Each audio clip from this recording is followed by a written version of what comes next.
গল্পের শুরুতে প্রায় ১০ বছরের এক ছোট্ট সুন্দরী মেয়েকে দেখা যায়, যার নাম হচ্ছে সফি। এবং সে একটি অনাথ আশ্রমে থাকত, কারণ তার বাবা মা দুজনে মারা গিয়েছিলেন। সফি অনিদ্রার সমস্যায় ভুগত, প্রায় রাতে ঘুম ভেঙে যেত। আর এই কারণে সে প্রায় রাতের বেলা আশ্রমে ঘুরে বেড়াতো, কারণ রাতভর তার ঘুমের সমস্যা ছিল। অন্য বাচ্চাদের মতো সেও ভয়ের মধ্যে থাকতো। অন্ধকারে এক বৃদ্ধ লোক দেখা দিত এবং সে বাচ্চাদের অপহরণ করত।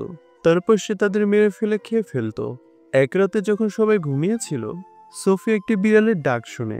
ঘুমের সমস্যা থাকায় সে বাহিরে কি হয়েছে দেখতে চায়। বারান্দায় গিয়ে দেখে কোনো বিড়াল কিনা ডাস্টবিন ফেলে দিয়েছে। হঠাৎই সে লক্ষ্য করে এক দৈত্যের হাত বিল্ডিং এর পিছন থেকে এসে ডাস্টবিনটি আবার তার জায়গায় রাখে। আর তখনই বিল্ডিং এর পিছন থেকে এক বিশাল দৈত্য বেরিয়ে আসে। সোফিও সেই দৈত্যটিকে দেখে ফেলে, আর দৈত্যটিও তাকে দেখে ফেলে। তখন ভয়ে সোফির বুক কেঁপে ওঠে। সে তাড়াতাড়ি তার বিছানার দিকে দৌড় দেয়, কিন্তু সেই দৈত্য তার হাত জানালা দিয়ে ঢুকিয়ে সোফিকে ধরে ফেলে এবং তাকে সাথে করে নিয়ে যায়। আসলে এই দৈত্য নিজেকে সবসময় মানুষদের কাছ থেকে লুকিয়ে রাখত। যদি কোনো মানুষ তার সামনে চলে আসতো, তাহলে সে কোনো না কোনোভাবে নিজেকে আড়াল করত, তারপর সেখান থেকে পালিয়ে যেত। এরপর সে সোফিকে নিয়ে এক অন্য জগতে প্রবেশ করে, এবং সেটি ছিল দৈত্যদের জগৎ, মানে যেখানে সব দৈত্যরা বাস করত। সোফি তখন লক্ষ্য করে এটি একটি বিশাল বাড়ি, তাই ভিতরে সবকিছুই ছিল দৈত্যদের জন্য বিশাল আকারে বানানো। এরপর সোফি সেখান থেকে পালিয়ে যাওয়ার চেষ্টা করে, কিন্তু দৈত্যটি তাকে বলে, এখান থেকে পালানোর কোনো পথ নেই, তাই তুমি এখান থেকে কোথাও যেতে পারবে না। তার এই গম্ভীর আওয়াজ শুনে সোফি ভয় পেয়ে যায় এবং খেয়াল করে এটা এক বুড়ো দৈত্য। এরপর সে সোফিকে ভাজা করা পাত্রে বসাতে বসাতে বলে, আমার প্রচন্ড ক্ষুধা লেগেছে, এমন ক্ষুধা যে আমি আর নিয়ন্ত্রণ করতে পারছি না। তখন সোফির মনে হয় এই দৈত্যটি হয়তো আমাকে খেয়ে ফেলতে চলেছে। এ সময় সে চারপাশে অন্য দৈত্যদের হাসির শব্দ শুনতে পায়, তাই সে সেই বুড়ো দৈত্যকে জিজ্ঞেস করে, এখানে কি আর অন্য দৈত্যরও আছে? বুড়ো দৈত্য জবাব দেয়, হ্যাঁ, এখানে আরো অনেক দৈত্য আছে, আর তারা সবাই মানুষ খেকো, মানুষের কাছে মাংস খায়। আত্মারা কোনো মানুষের উপরে কখনো কোনো দয়া করে না, যাকে ধরে ফেলে তাকে সঙ্গে সঙ্গে গিলে ফেলে। তখন এই কথা শুনে সোফি আরো ভয়ে কেঁপে ওঠে। তাই সোফি প্রশ্ন করে, তাহলে তুমিও কি আমাকে খেয়ে ফেলবে? বুড়ো দৈত্য বলে, না, আমি মানুষ খাই না, কারণ আমি এক সবজি খেকো দৈত্য, মানুষ খেকো নয়। আসলে এই দৈত্য কেবল সবজি খেত, যদিও সেগুলোর কোনো স্বাদ ছিল না। তবুও সে কোনোদিন মানুষ খাওয়ার কথা ভাবেনি। এতে বোঝা যায় সে ছিল এক দয়ালু আর শিশুতোষ হৃদয়ের দৈত্য। সোফি তখন প্রশ্ন করে, তুমি যদি মানুষ না খাও, তাহলে আমায় এখানে এনেছো কেন? তখন বুড়ো দৈত্য জবাব দেয়, কারণ তুমি আমাকে দেখে ফেলেছিলে, আর তুমি যদি কারো কাছে আমার কথা বলে দিতে, তাহলে আমার জীবন বিপদের মুখে পড়তো। আর আমাদের ব্যাপারে মানুষজন জানতে পারলে তারা এখানে চলে আসবে, তখন তারা আমার সঙ্গে অন্য দৈত্যদেরও শেষ করে দিবে। এই কারণেই আমাকে তোমাকে এখানে নিয়ে আসতে হয়েছে। এখন তোমাকে তোমার পুরো জীবনটাই আমার সঙ্গে এখানে কাটাতে হবে। এই কথা শুনে সোফি বলে, না, আমি এটা পারবো না, আমি এখান থেকে পালিয়ে যাব। কিন্তু বুড়ো দৈত্য থেকে সাবধান করে, না, কখনো পালানোর ঝুঁকি নেবে না, না হলে বাইরের দৈত্যগুলো তোমার প্রতি একটুও দয়া করবে না। এ কথা বলে বুড়ো দৈত্য সোফিকে এক বোর্ডের উপরে বসিয়ে দেয়, আর তাকে বলে, তুমি কিছুক্ষণ বিশ্রাম নাও। কিন্তু সোফি তো ঘুমের সমস্যায় ভুগছে। তারপর সে খেয়াল করে যে দৈত্যটি তার ব্যাগ থেকে বড় বড় বোতল বের করছে। সে বোতলগুলোর ভিতরে কিছু একটা ঝলমল করছিল। তখন সোফি দৈত্যকে জিজ্ঞেস করে, এই বোতলগুলোর ভিতরে কি আছে? দৈত্য উত্তর দেয়, এগুলোর ভিতরে আছে স্বপ্ন। সোফি অবাক হয়ে বলে, তাহলে এগুলো আমার কোনো কাজে আসবে না, কারণ আমি তো কোনো স্বপ্ন দেখি না। আর কিভাবে দেখবো? আমি তো সবসময় ঘুমের সমস্যায় ভুগি। তারপর সেই দৈত্য সোফির কাছে থেকে বইটি পড়া শুরু করে। সোফির বইটিতে অনেক লেখা গল্প ছিল। বুড়ো দৈত্য সেই গল্পগুলো পড়তে শুরু করে, যেগুলো শুনতে শুনতে সোফির ঘুম পেয়ে যায়। এরপর সে বুড়ো দৈত্যকে বোতল হাতে নেয়, আর বোতলের ভিতর থেকে স্বপ্ন বের করে। এদিকে তখনই সোফির ঘুম ভেঙে যায়। সে দেখে দৈত্য এখনো ঘুমাচ্ছে। এই সুযোগে সোফি বাড়ির বাইরে পালিয়ে যায়। সে সেখান থেকে দৌড়ে পালানোর চেষ্টা করে, কিন্তু হঠাৎ এক বিশাল দৈত্য তাকে ধরে ফেলে। আর সে দৈত্যটি বুড়ো দৈত্যর থেকেও অনেক বেশি বড় ছিল। সোফি তখন আকুতি মিনতি করে বলে, আমাকে এখান থেকে ছেড়ে দাও।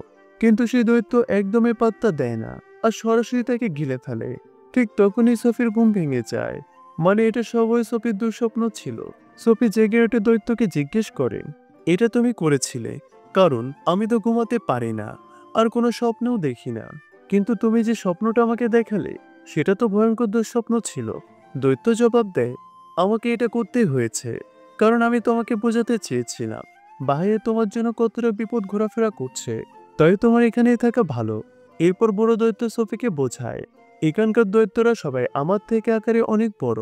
আমি তাদের সামনে খুবই তুচ্ছ, কারণ আমি একদিকে ছোট দৈত্য, আবার অন্যদিকে বুড়ো হয়ে গিয়েছি। তারা কথা বলছিল, ঠিক এর মধ্যে এক বিশাল দৈত্য ঘরে ঢুকে পড়ে। আর সে দৈত্যটা সত্যিই বৃদ্ধ দৈত্যের থেকে অনেক বেশি বড় ছিল। সে দৈত্য এসে বৃদ্ধ দৈত্যকে জিজ্ঞেস করে, এই বামন, তুমি এখানে কার সঙ্গে কথা বলছিলে? আসলে এখানকার সব দৈত্যরাই বুড়ো দৈত্যকে বামন বলে ডাকতো, কারণ সে আকারে বাকিদের তুলনায় সব থেকে ছোট ছিল। তখন বৃদ্ধ দৈত্য উত্তর দেয়, না, আমি তো কারোর সঙ্গে কথা বলছিলাম না। এদিকে সোফিও তখন কোথাও লুকিয়ে পড়ে। সেই বড় দৈত্যটার হাত আসলে আঘাত পেয়েছিল, তাই সে বৃদ্ধ দৈত্যর কাছে চিকিৎসা করাতে এসেছে। কিন্তু নরখাদক হওয়ার কারণে সে বৃদ্ধের বাড়ির ভিতরে মানুষের গন্ধ টের পায়। তাই সে ঘরের ভিতরে রাখা জিনিসপত্র খুঁজতে শুরু করে। তখন সোফি গিয়ে লুকিয়ে পড়ে সেই সবজির ভেতরে, যেটা বুড়ো দৈত্য খেত। কিন্তু সেই সবজির গন্ধ শুকতে দৈত্য বোঝা যায় ভিতরে মানুষ আছে। আসলে সেই দৈত্যটা কোনোদিন এই সবজি খায়নি, কিন্তু আজ সে এই সবজির ভেতর থেকে এক আকর্ষণীয় মানুষের গন্ধ পাচ্ছিল। এর কারণ হচ্ছে সোফি ভেতরে লুকিয়েছিল। তাই দৈত্যটি সেই সবজি খেতে শুরু করে। এই দেখে বৃদ্ধ দৈত্য চিৎকার করে ওঠে আর তাকে বলে, থামো, এটা তুমি খেতে পারবে না। তুমি কি ভুলে গেছো তুমি যে সবজি খাও না? তখন দৈত্য বলে, হ্যাঁ, কেমন করে আমি ভুলে গেলাম, আমি তো কোনো সবজি খাই না। এটা বলে সে দৈত্যটি সবজিটি ছুঁড়ে মাটিতে ফেলে দেয়, যার ফলে সোফি বেঁচে যায়। এরপর সেই দৈত্য সেখান থেকে চলে যায়। তারপর সে বৃদ্ধ দৈত্যকে কোথাও যেতে হয়। সোফি তাকে জিজ্ঞেস করে, তুমি কোথায় যাচ্ছ? বুড়ো দৈত্য উত্তর দেয়, আমার জরুরি একটা কাজ আছে, আমি সেখানেই যাচ্ছি। এটা শুনে সোফি জানতে চায়, কি সেই জরুরি কাজ, কিন্তু সে কোনো গোপন তথ্য প্রকাশ করে না। যখন সোফি জোর করে জানতে চায়, তখন সে বলে, আমি স্বপ্নগুলো ধরতে যাচ্ছি। এটা শুনে সোফি তাকে অনুরোধ করে, আমাকেও সঙ্গে নিয়ে চলো। কিন্তু সে একদমই তাকে সঙ্গে নিতে চায় না, কারণ বাইরে ঘুমিয়ে থাকা দৈত্যগুলো যদি জেগে ওঠে আর সোফিকে দেখে ফেলে, তবে ভয়ঙ্কর পরিণতি হবে। তাই সে কোনো ঝুঁকি নিতে চায় না। কিন্তু সোফির জোরাজোরিতে অবশেষে সে রাজি হয়ে যায় সোফিকে সঙ্গে নিয়ে যাওয়ার জন্য। তারা বাহিরে বের হয়ে দেখে ওইসব দৈত্য গভীর ঘুমে মগ্ন।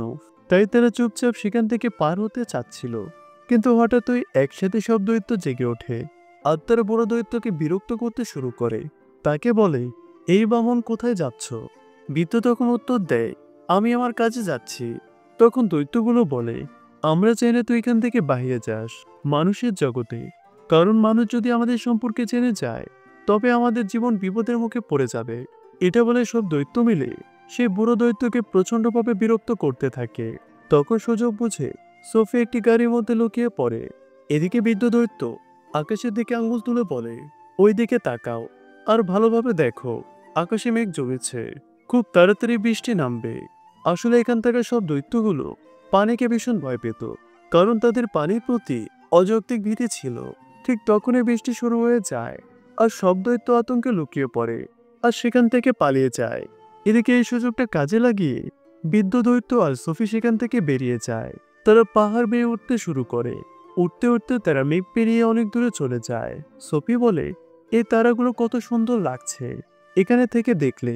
বৃদ্ধ দৈত্য উত্তর দেয়, আমি এদের শব্দ শুনতে পাচ্ছি। পাশাপাশি সে আরো বলে, আমি মহাবিশ্বের সবকিছু শব্দ শুনতে পাই, পিঁপড়া থেকে শুরু করে ক্ষুদ্র ক্ষুদ্র পোকামাকড়ের শব্দ শুনতে পাই, এমনকি গাছদেরও গল্প শুনি। আমার শ্রবণ শক্তি এতটাই প্রখর যে আমি মহাবিশ্বের জিনিসের আওয়াজ শুনতে পাই। তখন এটা শুনে সোফি বলে, আমি তোমার এসব গল্প বিশ্বাস করি না। তখন দৈত্য বলে, এটাই সত্য সোনামণি, তোমাকে এটা বিশ্বাস করতেই হবে। এরপর তারা এক হ্রদের কাছে পৌঁছায়, যেখানে হ্রদের পাশে ছিল একটি লম্বা আর ঘন সবুজ গাছ।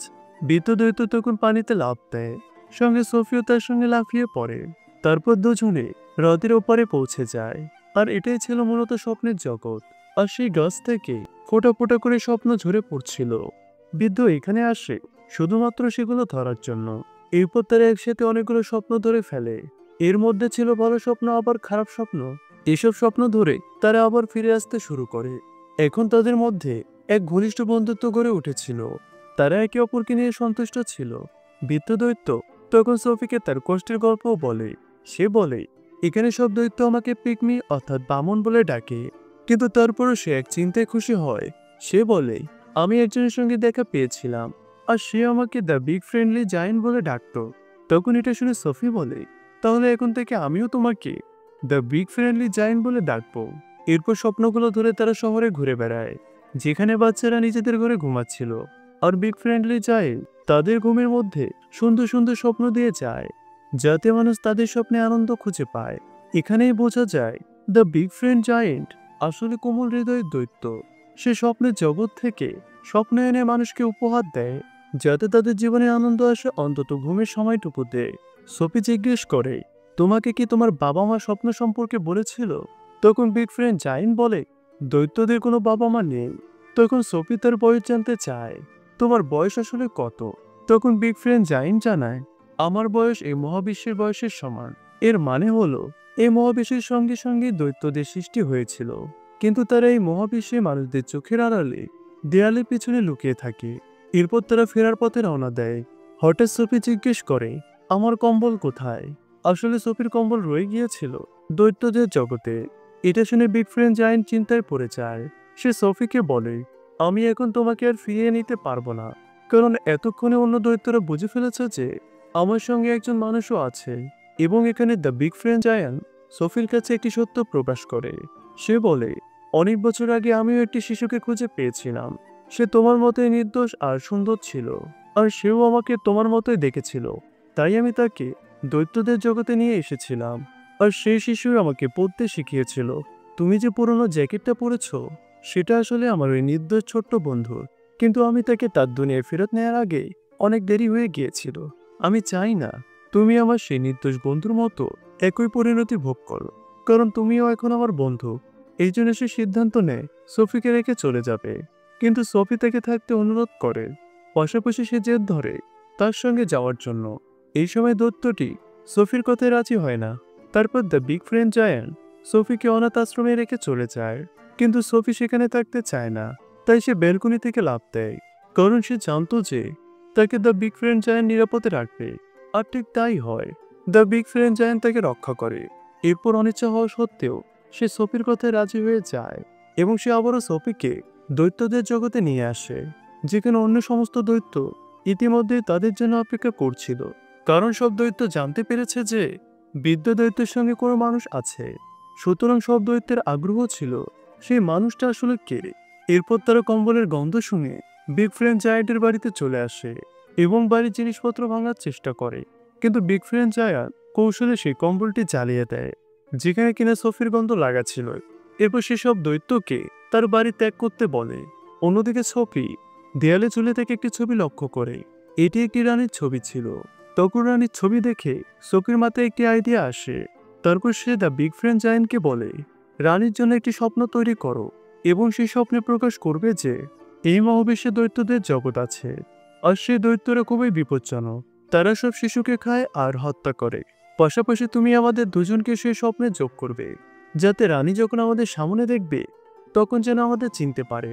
এটা শুনে দ্য বিগ ফ্রেন্ড জায়ান্ট ঠিক তেমনই করে, এবং সে দ্রুত একটি স্বপ্ন তৈরি করে, যেখানে সব দৈত্যরা তাদের দৈত্যদের জগতে বাস করছে, এবং সে এতে নিজেকেও আর সোফিকেও অন্তর্ভুক্ত করে। পাশাপাশি সে শহরে অন্যান্য নিখোঁজ শিশুদেরকেও রেখেছিল। তারপর তারা রানীর প্রাসাদের কাছে চলে যায়, এবং তারা সেই স্বপ্নগুলো ঘুমন্ত রানীর মধ্যে প্রবেশ করায়। আর রানীর স্বপ্নে যা তারা রানীকে দেখাতে চাচ্ছিল সেটা প্রকাশ পায়। পরের সকালে রানী ঘুম থেকে অনেক ভয় পেয়ে জেগে ওঠে, কারণ সে স্বপ্নটি দেখে ফেলেছে, যেখানে দৈত্যরা শিশুদের খাচ্ছিল। এরপর রানী তার স্বপ্নটি তার সহচরকে জানায়। তখন তার সহচর তাকে শান্ত করে বলে, চিন্তা করবেন না, এটি শুধুমাত্র একটি দুঃস্বপ্ন ছিল। কিন্তু যখন সে সহচর সংবাদপত্র পড়ে, তখন সেখানে এক অদ্ভুত ঘটনা দেখতে পায়। অনেক শিশুরা ঘর থেকে হারাতে শুরু করেছে, যেটা কিছুক্ষণ আগে সে রানীর স্বপ্নে শুনেছে। তখন সে রানীকে খবরটা দেখায়। রানী তাকে বলে, পদ্মা সরাও। এরপর পদ্মার পিছনে যাওয়ার সময় সোফি জানালার ধারের কাছে দাঁড়িয়েছিল। তারা সত্যি এটিকে স্বপ্নের অংশ হিসেবে তৈরি করেছিল, এবং তারা সেখানে বিগ ফ্রেন্ড জায়ান্টকেও অন্তর্ভুক্ত করেছিল। এরপর সোফি রানীকে বৃদ্ধ দৈত্যের সম্পর্কে জানায়। পাশাপাশি সে রানীকে স্মরণ করিয়ে দেয়, আমাকে প্রতিশ্রুতি দাও যে তুমি দ্য বিগ ফ্রেন্ডলি জায়ান্টকে কোনো ক্ষতি করবে না। তখন রানী সোফিকে প্রতিশ্রুতি দেয়। তারপর দ্য বিগ ফ্রেন্ডলি জায়ান্ট রানীর সামনে উপস্থিত হয় এবং শালীনতার সঙ্গে মাথা নিচু করে। তখন রানীও তার প্রতিশ্রুতি পূরণ করে। এখানে দৈত্যদের সম্পর্কে একটি হাস্যকর বিষয়ও ছিল। তারা ঠিকভাবে শব্দ উচ্চারণ করতে পারত না, তাই সে রানীকে অন্য কিছু নামে ডাকত। দ্য বিগ ফ্রেন্ডলি জায়ান্ট মানুষের শব্দটি সঠিকভাবে উচ্চারণ করতে পারত না, তারা শব্দগুলো এলোমেলোভাবে উচ্চারণ করত। পরবর্তীতে রানী তাদের আন্তরিকভাবে অভিবাদন জানায় এবং সে তাদের জন্য একটি চমৎকার খাবারের আয়োজনও করে। এরপর তারা দুজন সবকিছু রানীকে প্রকাশ করে। দৈত্যদের জগতে দুটি বড় দৈত্য আছে যারা শিশু ও মানুষদের ধরে খায়। তখন রানী তাদের সাহায্য করতে প্রস্তুত হয় এবং সে তার পুরো সামরিক বাহিনী প্রস্তুত করে। দ্য বিগ ফ্রেন্ডলি জায়ান্টের সাহায্যে তারা হেলিকপ্টারে চড়ে দৈত্যদের জগতে চলে যায়। এবার তারা এখন পুরো পরিকল্পনা অনুযায়ী ব্যবস্থা নিয়েছে। সুতরাং তারা প্ল্যান মতো একটি স্থানে থামে, কারণ তারা পূর্ণ প্রস্তুতিতে আক্রমণ করতে সেখানে পৌঁছেছিল। পরিকল্পনায় অন্তর্ভুক্ত ছিল যে দ্য বিগ ফ্রেন্ডলি জায়ান্ট একটি স্বপ্ন তৈরি করবে এবং দ্য বিগ ফ্রেন্ডলি জায়ান্ট সেই স্বপ্নগুলোতে তাদের অনুশোচনা ও অপরাধবোধ অন্তর্ভুক্ত করবে, যেসব দুষ্টকর্ম তারা করেছে তার জন্য। এবং দ্য বিগ ফ্রেন্ডলি জায়ান্ট সত্যি এমন একটি স্বপ্ন তৈরি করে। যখন দ্য বিগ ফ্রেন্ডলি জায়ান্ট সেই স্বপ্নগুলো সেই দৈত্যদের কাছে পৌঁছে দিতে যায়, তখন তার মনে হয় সে রানীর প্রাসাদে স্বপ্ন পৌঁছে দেওয়ার যন্ত্রটি ভুলে রেখে এসেছে এবং সেই যন্ত্র ছাড়া এটি করা খুবই বিপজ্জনক ছিল, কারণ এখন সেই দৈত্যদের কাছে গিয়ে তাদেরকে এটা করতে হবে। এটা শুনে সোফি সাহসের সঙ্গে সে স্বপ্নের ঝাড়টি ঘুমন্ত দৈত্যদের স্থানে নিয়ে যায়, কিন্তু সেই দৈত্যদের নেতা ঘুমন্ত অবস্থায় সোফি চারটি ভাঙার আগেই সেখানে জেগে ওঠে।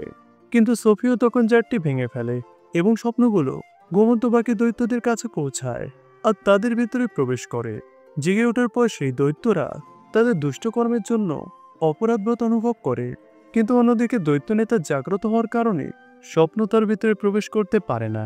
সে স্বপ্নকে ধরে ফেলে, যার কারণে তার কোনো অনুশোচনা বা অপরাধবোধ অনুভব হয় না।